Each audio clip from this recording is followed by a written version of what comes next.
दूध, दही, छाछ, मक्खन, घी सब एक ही वंश के हैं, फिर भी सबकी कीमत अलग है, क्योंकि श्रेष्ठता जन्म से नहीं बल्कि अपने कर्म, कला और गुणों से प्राप्त होती है। सब कुछ सीखना ही ज्ञान नहीं है, कुछ बातों को नजरअंदाज करना भी ज्ञान है। तुम बस सब्र करो, भगवान पर भरोसा करो, वो चमत्कार भी होगा जिसका तुम्हें इंतजार है। चिंता मत करो, एक दिन भगवान तुम्हें सारी खोई हुई मुस्कुराहटें लौटा देंगे और फिर तुम पहले की तरह मुस्कुराओगे। विश्वास रखिए, अगर आप किसी के लिए निस्वार्थ कुछ अच्छा करोगे तो कहीं ना कहीं आपके लिए कुछ बहुत अच्छा जरूर हो रहा होगा। लोग कीचड़ उछाले तो परवाह ना करो, इंसान केवल वही दे सकता है जो उसके पास होता है। बिना किसी शिकायत और निंदा के सिर्फ एक दिन बिताकर देखो, शांति और खुशी नहीं ढूंढनी पड़ेगी। लोगों को इस बात से कोई फर्क नहीं पड़ता कि आप खुश हो या नहीं, उन्हें तो बस फर्क इस बात से पड़ता है कि आप उन्हें खुश रखते हो या नहीं। कुछ रास्तों पर अकेले ही चलना पड़ता है, ना दोस्त ना परिवार, बस आप और आपकी हिम्मत।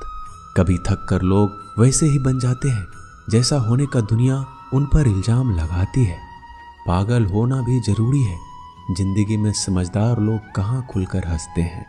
हमारे लिए कोई भी व्यक्ति कितना भी सुंदर या आकर्षित क्यों ना हो, लेकिन जीवन में आने के बाद मनुष्य हट जाता है। इसलिए कभी किसी को बार बार देखने को मन तरसता था, आज उसे देखने का मन नहीं करता है। कभी उसकी बातें मीठी लगती थी, आज उसकी बातें चुभने लगती है। यहाँ दोष रिश्तों का नहीं मन का है, क्योंकि मन बहुत जल्दी उब जाता है। जब तक वो नहीं मिलता तब तक उसके लिए वो सोना है, लेकिन जैसे ही मिल जाता है उसके लिए वो सब मिट्टी हो जाता है। जिंदगी बोझ तब लगती है जब हर कार्य को ये सोचकर करते हैं कि इसे मैं कर रहा हूँ, बल्कि ये सोचे कि ईश्वर इसे करा रहा है। जल्दबाजी में किया गया विश्वास और मेहनत के बिना लगाई गई आस, इन दोनों का परिणाम धोखा ही होता है। जब तक हमारे पास कुछ धन संपत्ति है, कुछ गुण है, कुछ योग्यता है, तभी तक दुनिया हमारा आदर करती है। जब तक कोई मुंह पर बात ना कहे, यही समझना चाहिए कि उसने कुछ नहीं कहा। परिवर्तन प्रकृति का नियम है, नफरत का कोई अस्तित्व नहीं होता, वह केवल प्रेम की गैर हाजिरी का परिणाम है। त्याग के बिना कुछ भी पाना संभव नहीं है, क्योंकि एक सांस लेने के लिए पहली सांस छोड़नी पड़ती है। रात नहीं होगा तो सुबह का महत्व नहीं होगा, दुख के बादल नहीं आएंगे तो सुख का अनुभव ही नहीं होगा। जिस दिन आपने ये परवाह छोड़ दी कि लोग आपके बारे में क्या सोचते हैं, तो समझो उस दिन से आपने जिंदगी का आनंद लेना शुरू कर दिया है। तुम्हें खुद को तैयार करना होगा खुद की प्रगति के लिए। ये मुझे समझे, काश वो मुझे समझे, इसमें आधी उम्र निकल जाएगी। जिन्हें समझना होगा वो दूर रहकर भी साथ होगा, जिन्हें निभाना नहीं वह पास रहकर भी बहाने ढूंढेगा। अच्छा है कि खुद के प्रयासों से आगे बढ़ा जाए। स्वर्ग में सब कुछ है लेकिन मौत नहीं, गीता में सब कुछ है लेकिन झूठ नहीं, दुनिया में सब कुछ है लेकिन किसी को सुकून नहीं, और आज के इंसान में सब कुछ है लेकिन सब्र नहीं। हारना रोना कोई बड़ी बात नहीं, हर कोई हालात से हारता है और रोता है। बस कोई हार कर परिस्थिति को कोसता है और कोई उस विकट परिस्थिति से गुजर कर हंसता है, उभरता है। जब कोई समझे ही ना तो उसे समझाने की जरूरत ही क्या, जब कोई माने ही ना तो उसे बताने की जरूरत ही क्या। जिन रिश्तों में एक दूसरे की भावनाओं की कदर ना हो, उन रिश्तों को जबरदस्ती खींचने की जरूरत ही क्या। श्री कृष्ण कहते हैं, रूठ जाने के बाद कसूर चाहे किसी का भी हो, बात शुरू वही करता है जो प्रेम करता है। आशा मत खोना, आप कभी नहीं जानते कल आपके लिए क्या लाने वाला है। एक जंगल में एक काला कौवा रहता था। वह अपने काले रंग से बहुत परेशान था। एक दिन वह महात्मा जी के पास पहुंचा। वो महात्मा जी बड़े चमत्कारी शक्तियां जानते थे।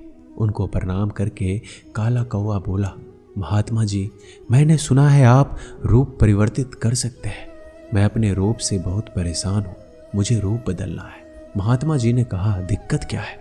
वो कौवा अपना दुख बताने लगा कि मैं काले रंग का हूँ, काले रंग से मुझे घिन आने लगी है। लोग मुझे देखते ही उड़ा देते हैं, अपनी नजरों के सामने रखना पसंद नहीं करते। कभी आपने देखा है किसी इंसान को कौवे को लाड़ प्यार करते? मुझे लगता है ये जो रूप है मेरा, मेरी खुशियों के आड़े आ रहा है, मुझे बदलना है। महात्मा जी ने कहा, ठीक है, तुमने क्या सोचा है, क्या बनना चाहते हो? कौवे ने कहा, मुझे हंस बनना है। महात्मा जी ने कहा, बस इतनी सी बात, अभी बना देता हूँ। लेकिन हंस बनने से पहले तुमसे कहूंगा कि एक बार हंस से जाकर मिल लो और पूछ लो क्या वो अपने जीवन से खुश है या नहीं। कौवे ने कहा, बात तो सही है। कौवा उड़ता हुआ हंस के पास पहुंच गया और जाकर पूछा, मेरे मित्र, मैंने सुना है आप बहुत खुश हैं, आपके पास सफेद रंग है। हंस ने कहा, तुमसे यह बेवकूफ भरी बातें किसने कह दी कि मैं खुश हूं? सफेद रंग ही तो मेरे दुख का कारण है। कौवे ने कहा, सफेद रंग से क्या दिक्कत हो सकती है? इतना प्यारा रंग है, मुझे तो बड़ा अच्छा लगता है। हंस ने कहा, तुमने देखा है जब लोग मर जाते हैं, अर्थी उठाए जाते हैं तो अर्थी पर सफेद चादर ढकी होती है, ये भी कोई रंग है सफेद? मैं बड़ा परेशान हूँ, मुझे मौका मिले तो मैं अपना रूप बदल लूं।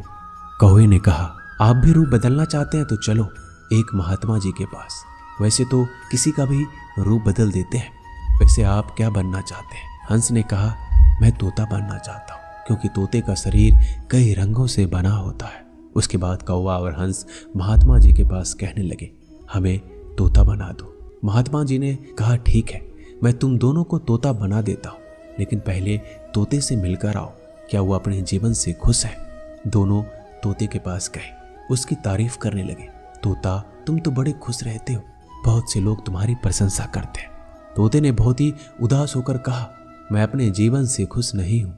हरा रंग देखो कितनी दिक्कत देता है, मैं खुश नहीं रहता। मेरे इस रूप की वजह से मुझे लोग पकड़ कर ले जाते हैं और अपने घरों में पिंजरों में कैद कर देते हैं, फिर बुलवाते हैं।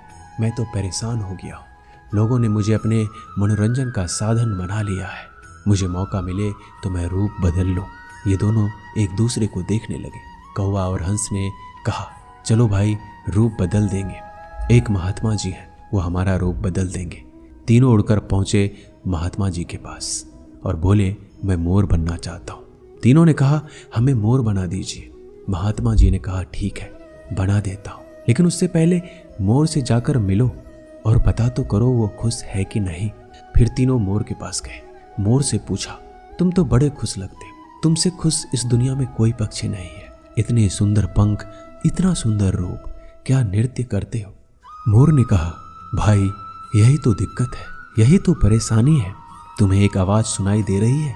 तीनों ने कहा, हाँ, सुनाई तो दे रही है, ऐसा लग रहा है कोई इंसान हमारी तरफ आ रहा है। मोर ने कहा, यहाँ खतरा है, उड़ जाओ। ये तीनों उड़ गए और मोर वहीं रह गया। एक तीर आया और मोर को लग गया। मोर छटपटाने लगा और तीनों से कहने लगा, सुन लो, जैसे हाल में हो उसी हाल में खुश रहो। मैं इतना सुंदर हूं, इसलिए तो मेरा शिकार कर लिया जा रहा है। मेरे पंख ले जाकर शिकारी बेच देगा। मोर मरते मरते कहा, सुनो कौवा, इस दुनिया में सबसे खुश अगर है तो वो है तुम। कौवे ने कहा, कैसे? मोर ने कहा, तुमने सुना है कभी कोई इंसान कौवे को खा रहा हो? मुर्गी के बच्चे को खा लेता है, लेकिन कौवे को कोई नहीं खाता, और कोई भी कौवे को पिंजरे में बंद करके नहीं रखता और तुम्हारा शिकार भी नहीं करता।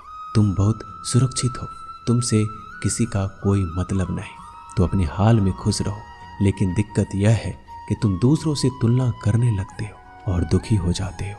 ये कहानी इन पक्षियों की नहीं, हमारी है। हम जिस हाल में हैं, हमें खुश रहना सीख लेना चाहिए। अगर तुलना करते रहोगे तो तुलना का कोई अंत नहीं होता। तुलना हमारे सुखों का अंत कर देती है। याद रखना कि सूर्य और चंद्रमा दोनों का अपना महत्व है, लेकिन तुलना नहीं की जा सकती। दोनों में से जिसका समय आता है वो तभी चमकता है। दोस्तों, ये वीडियो यहीं समाप्त होती है। मैं आशा करता हूँ कि इस वीडियो से आपने बहुत कुछ सीखा होगा। मिलते हैं जल्दी अगले ज्ञानवर्धक वीडियो के साथ। अगर आप इस चैनल पर नए हैं तो चैनल को सब्सक्राइब कर लीजिए और बेल आइकन को जरूर दबाइएगा। धन्यवाद।